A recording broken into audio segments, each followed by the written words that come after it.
初階或者點樣培養藝術家嘅最主要嘅研究水墨藝術。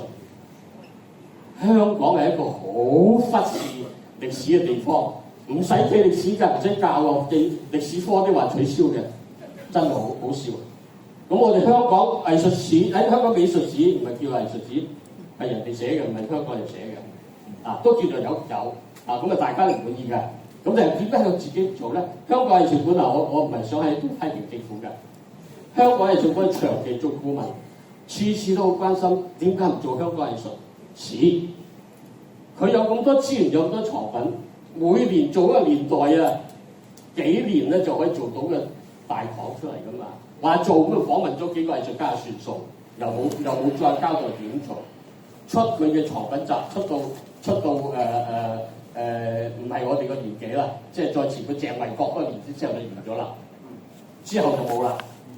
咁只係有網上有啲嘅藏品，咁但係出本書出個研究寫研究嗱，咁多個館長都唔係關心嘅喎，唔係淨係曾館長唔係淨係今次嘅策展人鄧館長鄧館長好偉大做呢件事，但係歷屆嘅中國唔係香港藝術嗰個部門嘅都係好注重，都係好關心呢樣嘢。朱館長嗰時又係，曾主超嗰個又係，再上啲黃奕，即係黃祖強，都佢又唔係直館長，但係佢都係處理香港藝術，都係對水墨呢個好緊要。咁所以歷史研究係好緊要。我覺得係香港需要一個好策略性、有前瞻性、有承擔性、有大家嘅即係官方嘅支持之外，民間嘅支持嘅力量，係唔係唔好互相拆台，做好嗰件事。我講到咁多先啦。係啦，近叔係啱嘅，因為咧你身份實在太多，你嘅斜動太多啦。所以你知道嘅情況係全面嘅。藝術唔係即係真係閂埋門畫張畫咁樣一件事嚟。嗱如果從阿近叔頭先嘅思路咧，其實反過嚟我哋最近睇得最多嘅一個廣告咧，就係講我哋香港都要有個5年規劃啦。呢樣嘢係現從來冇嘅。即係如果你一個地方嘅發展係有一個即係規劃嘅話咧，你而家要睇啦。即係如果喺5年規劃裏邊係城市成個城市成個未來方向嘅話，咁教育喺裏邊一塊，文化喺裏邊一塊。其實過去散散收收咁樣去做，還定是佢係一個大嘅文化政策嘅框架喺背後，然後由個文化政策嘅框架落到去就係前邊前線前沿嘅各種軟硬件嘅建設，因為喺個大嘅文化框架裏邊，然後就會包含咗即係文化。而家講緊有譬如文體類咁樣，再加埋嘅其實就係教育嗰度。頭先阿近叔其實提晒呢啲嘅點㗎啦。咁反過嚟就係即係除咗淨係用呢種論壇嘅方式之外，點樣係可以去到真係政策嘅層面去處理呢樣嘢咧？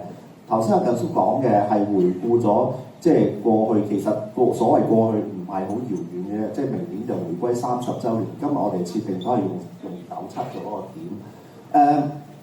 點解會有當年嘅文化討論？點解會有當年嘅西九？源於係97之後開始，但當時係有雄心壯志，係要重新規劃成個香港嘅文化嗰個發展，所以先至後有個委員會出嚟，然後睇香港嘅其中一範啦，博物館啦，跟住有塊地出嚟啦。嗰塊地最初係諗住起個新嘅劇院嘅啫，點知就越搞越大，就要起成個文化區出嚟。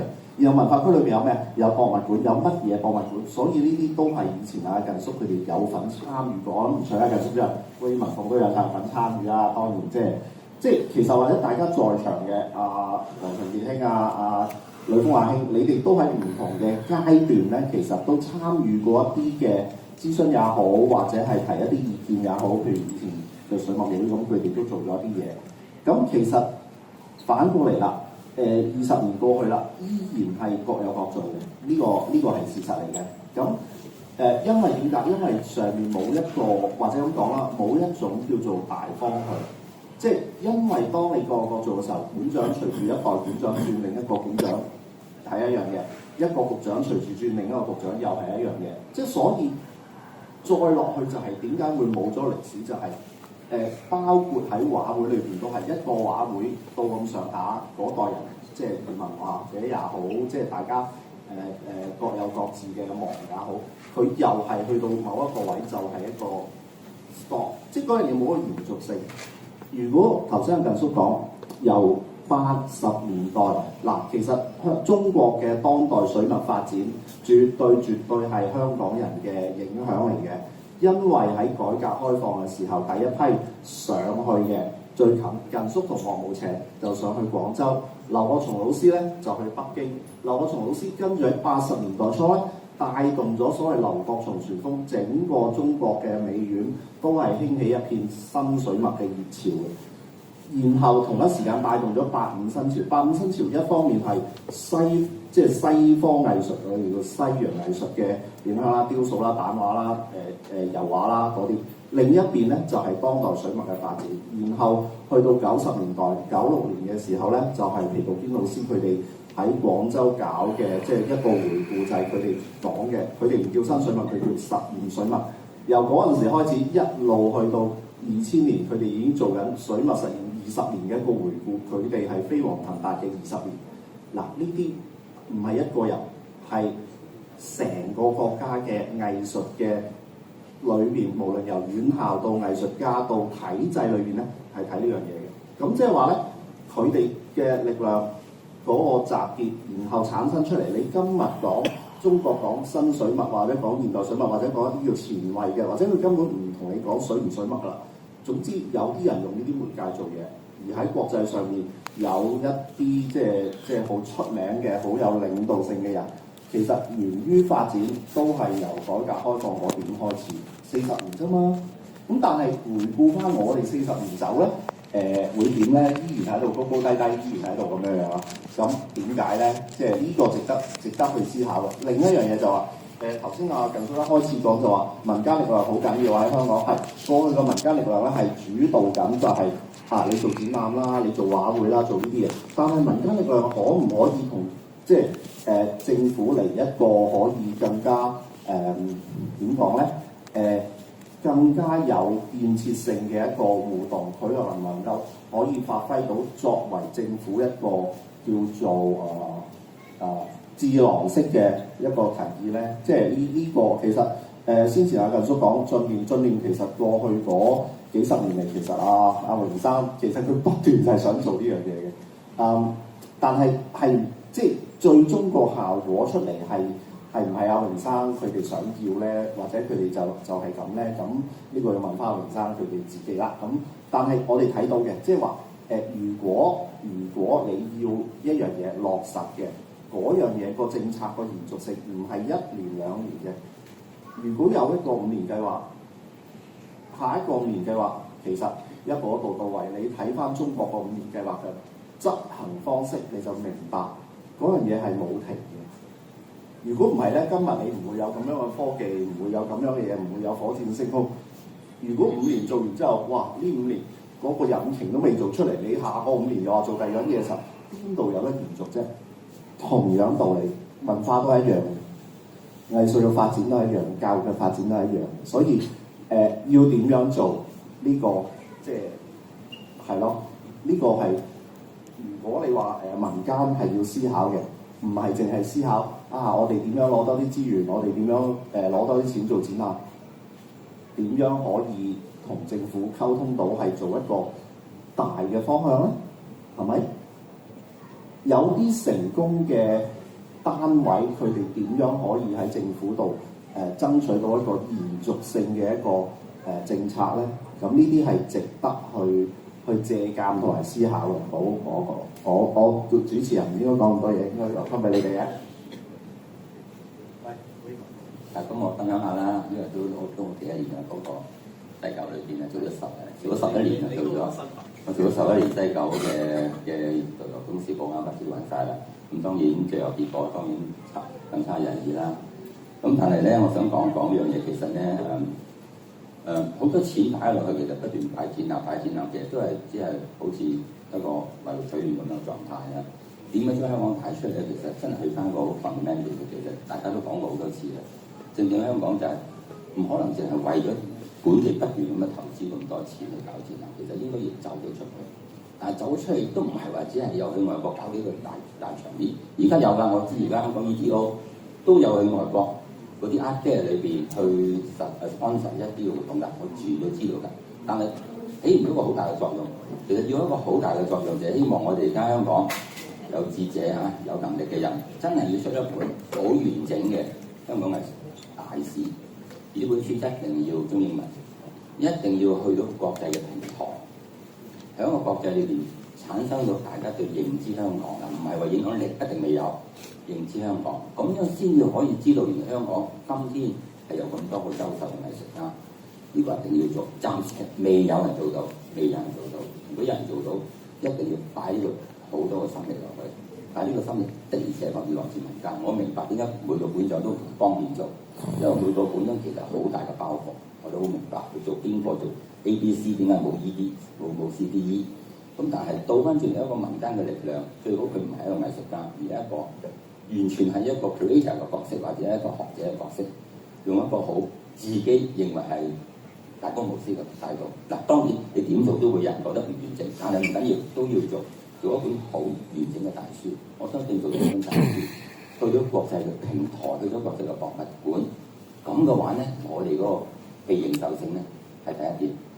第二點先啊，其實我會想回應翻黃孝葵一個 point 嘅，佢就係講緊陶傑嗰個 point。嗱，其實呢個情況咧有真，亦都唔係完全真。就係點解以前啲港督？佢的而且確以前個社會好簡單嘅，我都服侍咗咁多個政務司長，服侍咗咁多個港督啦，做咗4、5個嘅政務司長嘅即係嗰幾一頭啦嚇，都明白到嘅。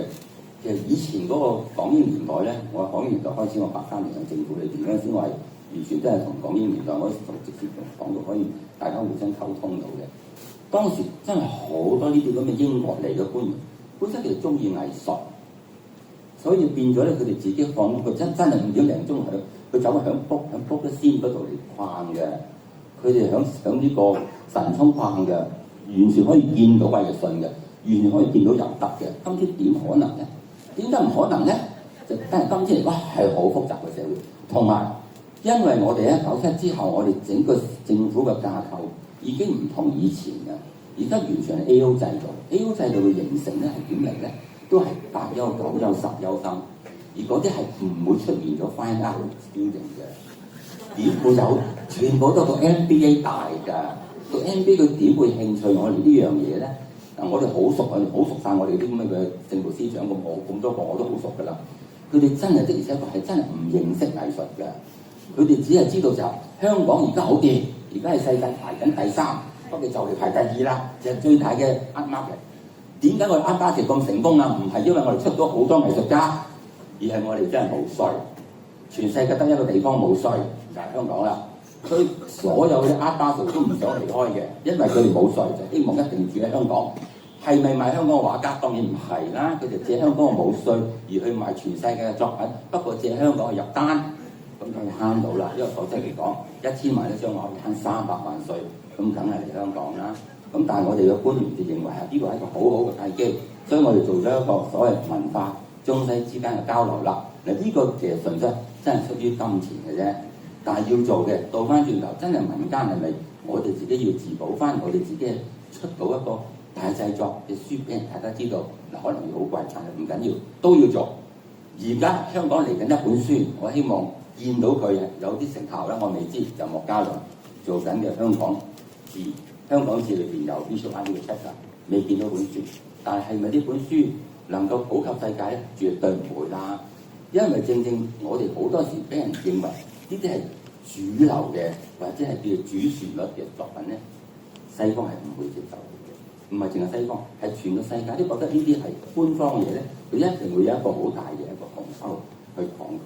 所以我一定要俾人覺得呢個係民間嘅力量去做到重要嘅作品，先做第一步，將大嘅我哋嘅藝術書籍帶到出去。咁跟住先一步一步去做世界各地嘅展覽。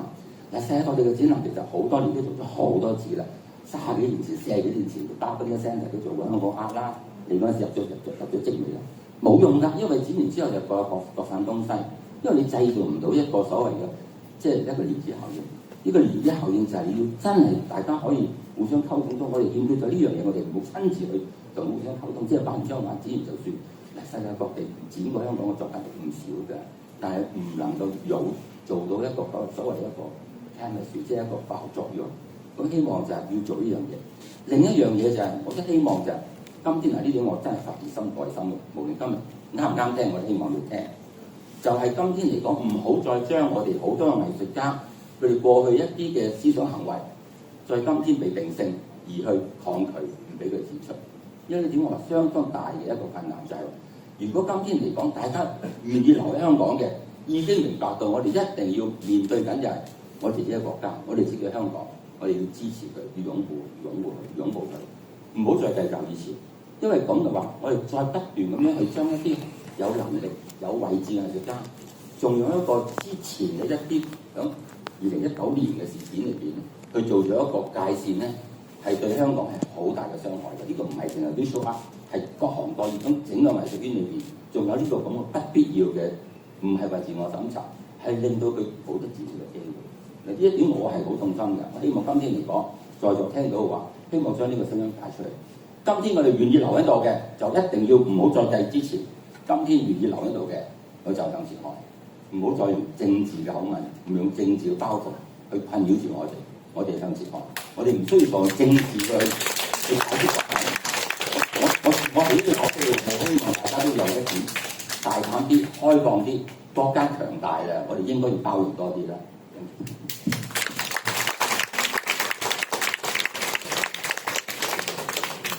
一文繼續。嗱，舉兩個例子。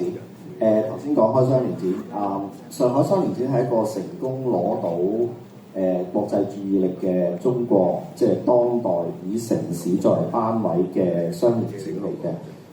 第一屆係1996年開始，咁佢哋大概用咗10年嘅時間咧，成為咗一個即係國際嘅關注嘅點，即係外國或者全球睇緊即係唔同地方當代藝術發展嘅咧嘅唔理你係西方也好咩方也好嘅學者咧，都會以上海雙年展作為一個點去睇中國嘅當代藝術發展嘅。咁呢個係一個城市嘅雙年展嗱，但係有趣嘅上海雙年展打從Day One開始咧，唔係淨係上海嘅，打從Day One開始咧已經有香港藝術家參與㗎啦。即係話佢哋作為一個國際嘅平台咧，首先第一樣嘢咧就係話佢係要將自己開放出嚟，然後將呢個舞台咧係擺成一個國際舞台。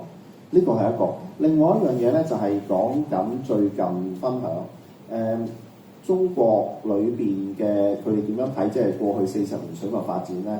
而家內地有一個團體啦，民間嘅一啲即係年輕嘅學者自己辦嘅，叫做中國水墨40年，或者佢哋喺度用一個雜誌形式。啱啱2024年嘅國家藝術基金贊助咗一個大型嘅項目，就係中國當代水墨40年嘅一個巡迴展覽嘅。咁呢個單位攞到呢個展覽嘅，即係攞到呢個國家藝術基金去贊助咧。其實佢哋本身唔係一個人嚟嘅，佢哋係一個機構、一個單位、一個出版單位啦。佢哋不斷係每年咁做緊一本叫做《中國當代水墨年鑑》嘅一個出版物嘅，唔係一本書。佢哋係用一個延續性嘅刊物形式。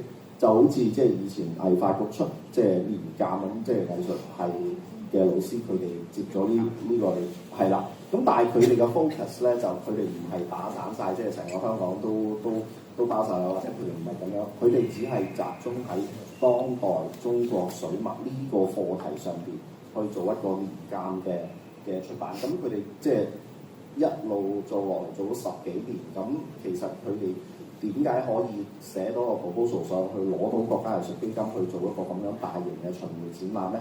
咁其實即係話咧，佢哋用咁樣嘅方法去留低歷史，唔係用一個人，唔係邊個人去寫一本書。今時今日好難已經話邊本書可以有咁嘅話語權去影響全世界，冇可能嘅。咁但係如果你係一個即係組織係一個機構，佢能夠持續地去集中一個課題，其實呢種嘅經驗喺內地咧，嗰啲有地位嘅書畫雜誌、有地位嘅藝術雜誌刊物，都係用咁嘅模式去做嘅。咁但係香港從未做過呢一樣嘢，係咯，即係嗱應該講頭先我講嘅上海雙年展嘅經驗，或者係呢個中國水墨年鑑嘅經驗，香港都係從未發生過。即係我哋同一時間，我哋要放眼世界咧，都要睇下周圍人哋成功嘅例子係點樣可以做到咯。我講兩句啦，係啦，因為對於未來啱啱聽完貝文峰，我有幾個感慨啦，比較感慨19年嘅一啲創作自由啊，或者自我審查咧，其實的而且確係影響咗部分藝術家嘅，係啦。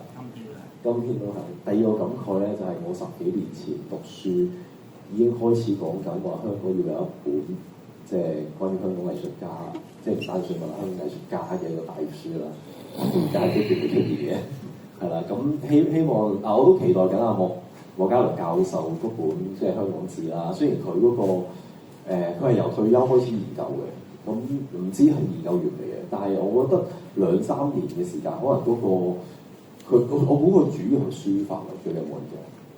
應該有多啲版啦，都係佢先啦。香港誌咧裏邊嘅藝術篇章咧，包含咗嘅嘢咧，其實係一個歷史嘅回顧。咁但係佢用一個分章節嘅部分，佢有講香港嘅收藏啦，香港嘅藝術市場啦，有唔同嘅媒介嘅一啲唔同嘅人去寫唔同媒介嘅嘢啦。但係你話佢個作用係咩咧？大家要明白，佢係用一個自書嘅形式去處理呢個問題。我諗同大家心裏邊講緊嗰個用藝術史嘅脈絡嘅形式咧，有少少唔同。自書係講緊嚴格嚟講係做一本流水帳，即係佢裏邊你曾幾何時喺歷史上面流行嘅，我又有機會集到你翻嚟擺咗落去嘅，咁呢個係一樣嘢。但係佢裏邊係冇評論高低。如果大家拿住呢一本嘅流水帳，即係歷史自書嘅作用就係要喺呢度，佢唔係有歷史嘅觀點去產生一個即係，因為如果你要做一個藝術史，佢一定要有一個觀點，有一啲嘅定標，然後佢先至可以評定到一啲嘅優勝劣敗啊，或者係一啲嘅現象嘅發現。佢哋個做法上係要一個客觀嘅記帳形式，所以大家唔好錯字呢樣嘢。即係到時出現嘅時候，你唔好用我個藝術史嘅角度去批評呢樣嘢。佢唔係做呢樣嘢。每一個佢要做一件事，譬如佢要做一個咁樣嘅一個歷史嘅文獻，你一定要清楚佢嗰個文獻嗰個定位喺邊。即係等於以往藝術係佢哋出過年鑑，個年鑑都歷來咁多年都有人批評，但係你要明白年鑑嘅作用喺邊。佢係一個記錄，咁當然啦，再加上一樣嘢就係佢哋都接受即係唔同人嘅投稿，所以佢變咗佢唔會話每一年會有一個重點。所以我頭先我同大家分享嘅係叫做當代水墨年鑑，佢擺到明佢係集中喺一個 media 上面去講呢一個事情嘅，佢唔係一個叫做中國藝術年鑑，哇包羅萬有，唔係嗰樣嘢嚟嘅。咁所以大家都要小心，因為好多時咧有啲嘢一出現咗咧，就俾人批評，批評完之後咧，佢哋以後攞唔到分定做唔到嘢㗎。多謝你幫我解釋咗嗰個，因為我睇到10幾年前已經知道講緊香港應該要出一本大書啦，但係到而家都仲未有，係好可惜嘅事。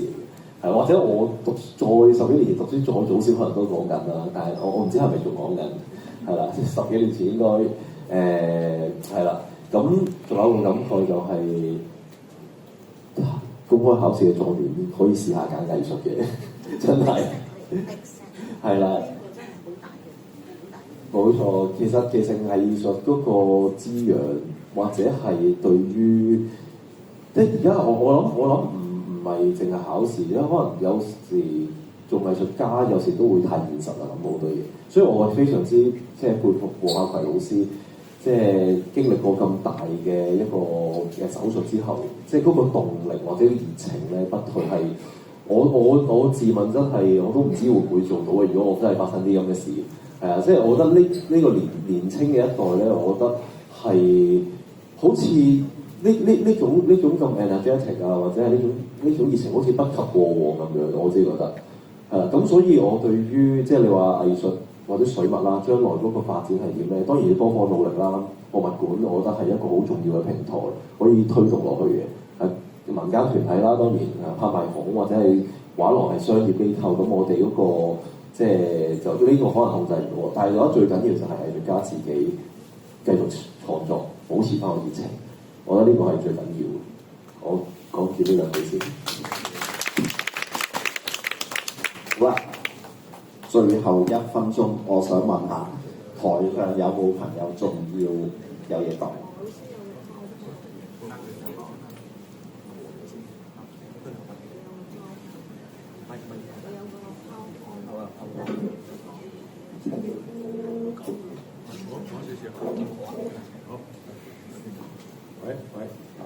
我剛剛講到呢個香港藝術嘅發展未來有兩個層面，呢個從宏觀講香港嘅藝術發展同發展嘅頂層設計其實以前係03、2006年有香港文化政策，1年前有局長要文化發展嘅框架。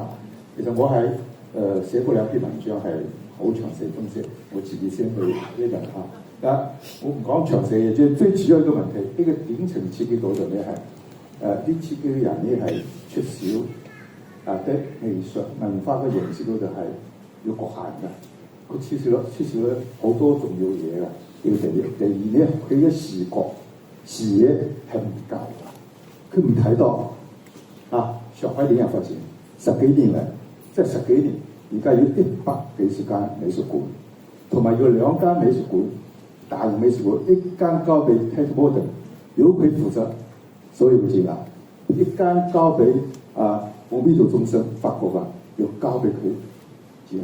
佢開放嘅程度遠遠超過香港，佢展覽嘅程度交流嘅程度遠遠超過香港。咁而家睇到深圳而家發展都好犀利，所以我哋講香港要成為中華文化促進中心，中華文化交流中心。我哋係呢個理想因為我哋希望5年以後能唔能實現，我哋都唔知道咁呢個另外一事。第二呢，就係美國從我哋藝術家嘅角度講，香港嘅水墨嘅發展，其實呢係一個新嘅時期咧，香港藝術家都有好多嘅話題啦 ，AI 過嚟啦 ，AI 而家已經嚟緊啦，越嚟越快，咁要好多話題，有好多嘢可以俾我哋想像。俾我哋思考，咁呢係藝術嘅題材多咗好多咁AI 嘅技術咧係會影響到我哋嘅所有嘅創作嘅技術，包括傳統嘅好似攝影係影響到好多傳統嘅藝術，AI 一樣影響到仲犀利。咁呢個係呢個技術嗰度會影響到，我哋要學習要研究。另外一點咧 ，AI 嚟咗以後咧，我哋以後嘅藝術對象咧要多呢一類咯。我哋而家嘅藝術都係人同人交流用嘅。以後要多呢個新嘅種類，我要同 AI 啲人溝通，用藝術方法嚟溝通，所以我哋藝術發展將嚟有好多個好大嘅天地好多嘅機會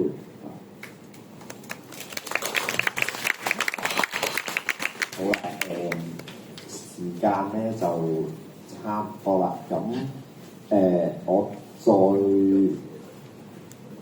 點樣？係啦，呢個時間咧就係台下嘅觀眾嘅時間啦。咁所以咧我想問下，首先舉手，好，俾你第一個舉手。觀眾嘅一般我好少講嘢㗎。咁不過今日我好想講嘢，因為咧台上有2位嘅藝術家，我都同佢合作過嘅。黃順傑啦，係1994年同佢合作敦煌，咁佢係協助呢一個視覺藝術嘅佈景啊。咁佢咧將嗰個鎮壓落嚟啊，將嗰啲天數全部壓碎啊，就好震撼嘅。咁另外一個藝術家咧就係阿近叔啦，係非常近嘅2023年咧，係我以佢嘅畫嚟全台晚會，係介紹佢一生唔同嘅階段嘅創作歷程嘅。咁而家我同大家分享2件事。第一件事咧，就我首先咧就係感覺呢一個嘅展會咧係非常有份量同埋質素。咁請阿鄧教授咧睇下點樣利用咧保留呢一個展會嘅嗰個文字上又好 video 上嘅咩都好咧，都係記錄。點解咧？因為呢一個係一個歷史，同埋係一個非常長時間嘅香港嘅 history 嘅一個所謂 documentary。咁希望唔好嘥咗今次嘅展覽。咁第二件事咧就關於頭先阿近叔咧所講嘅幾個項目咧，咁我就係支持第一件事咧，就係話香港係要有個水墨嘅藝術館。點解咧？因為水中國文化上線有水墨，就係差唔多可以喺個視覺藝術裏邊係非常代有中國文化嘅特點。咁有時咧，你要係宣傳香港係中外藝術文化交流中心咧，太多嘅項目嘅時候，不如你把握住一樣。呢一個項目直情咧係要將來叻過其他地方，包括中外又好，東南亞好。所以咧，其實呢一個 item， 我覺得阿鄧教授你應該要掌握咗呢個特點，特別係水墨係喺香港嘅嗰個發展上，佢係佔有一定嘅一個領導地位，就唔好嘥咗呢一件事。咁至於咧個水墨嘅藝術館咧有個特點，就話未來發展係點咧？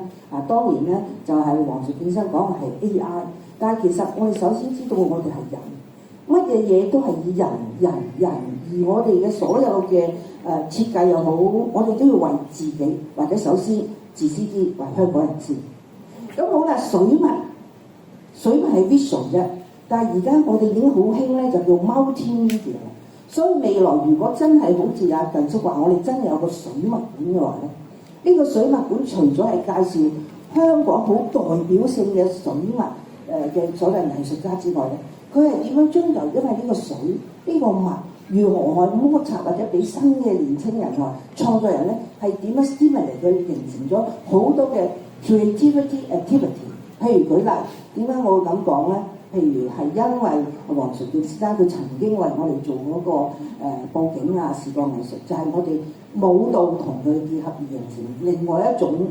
然後因為佢近叔嘅嗰個畫係刺激咗我哋啲舞者咧喐動而形成一個創作。咁有冇考慮未來啊？我而家預算你一定搞成呢個水墨藝術館㗎啦。OK， 呢個係5年計劃，我將呢個任務交俾阿鄧教授同埋台上呢啲嘅藝術家，因為係你哋 stimulate 我哋話5年計劃嘅，咁所以麻煩阿鄧教授組織啦嚇。我預你一定搞掂呢個水墨藝術館㗎啦。咁好啦，水墨藝術館除咗係你要將香港好有獨特嘅水墨藝術家一路俾啲遊客嚟經過，要了解香港有好多藝術家，好多香港水墨藝術家，呢個係第一點。好，第二點咧就係話香港係中外藝術文化交流中心咧，你就以用呢個水墨嘅呢個藝術館裏邊咧，就爆出一個火花，就叫做咩咧？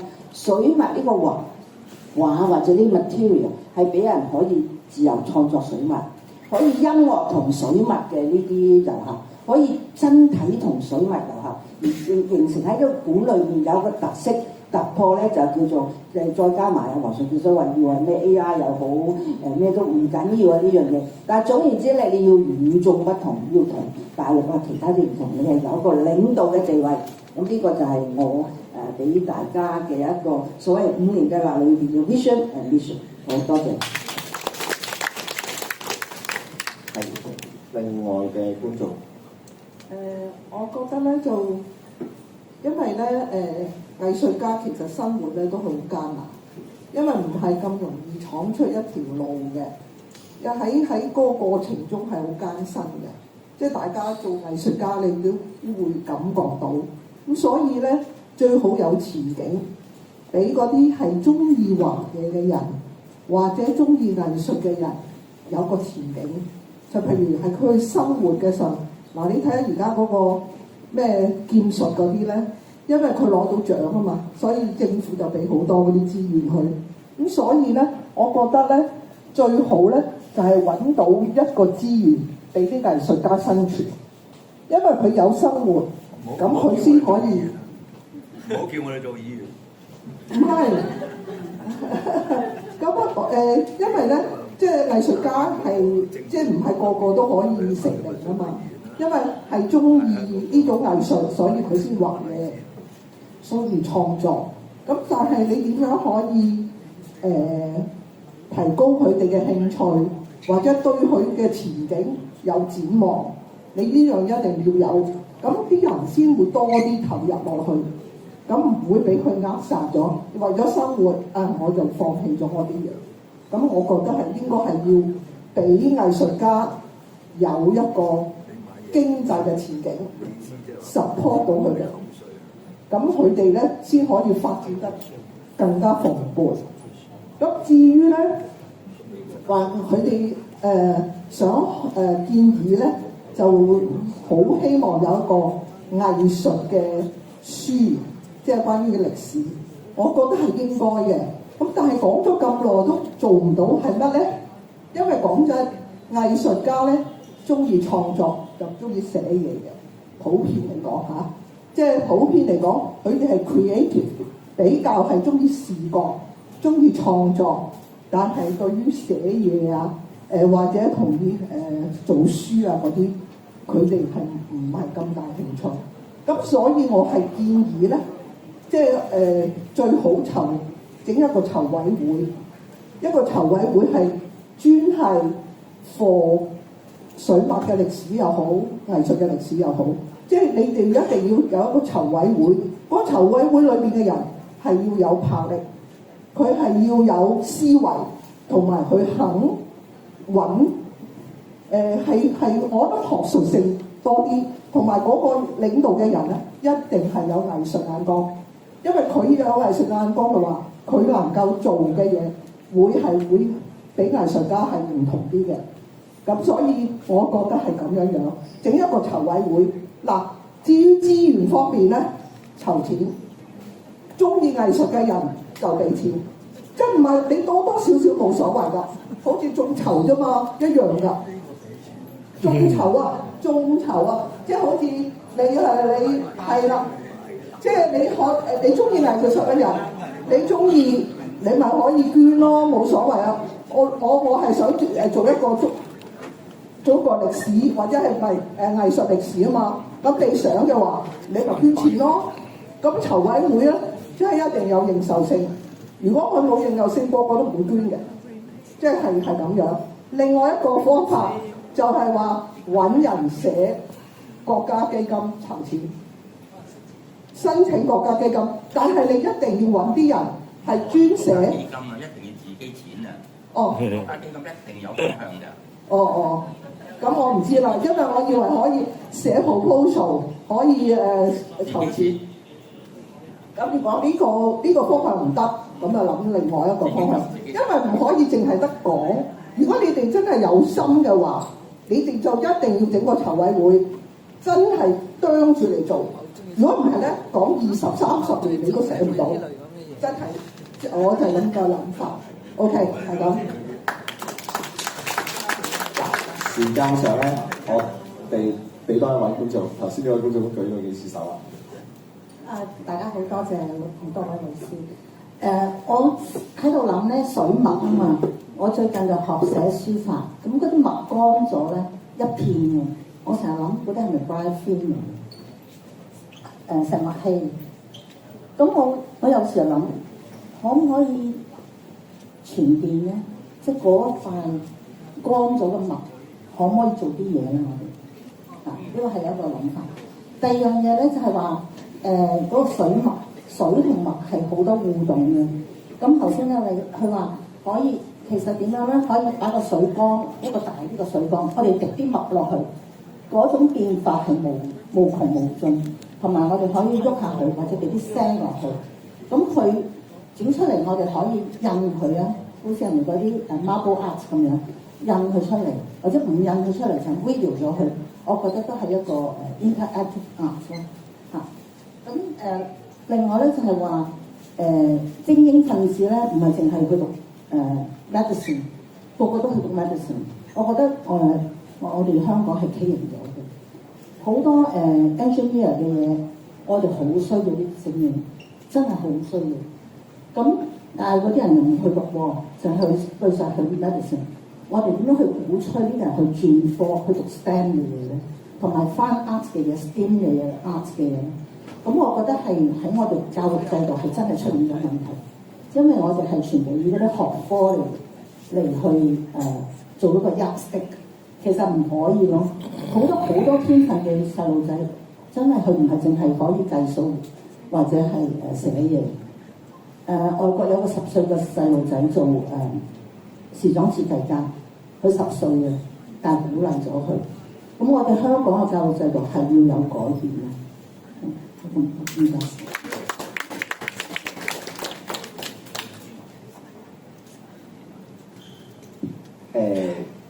好啦，咁咧就今日多謝大家分享咗咁多。咁啊，首先我哋再俾多次掌聲，我哋台上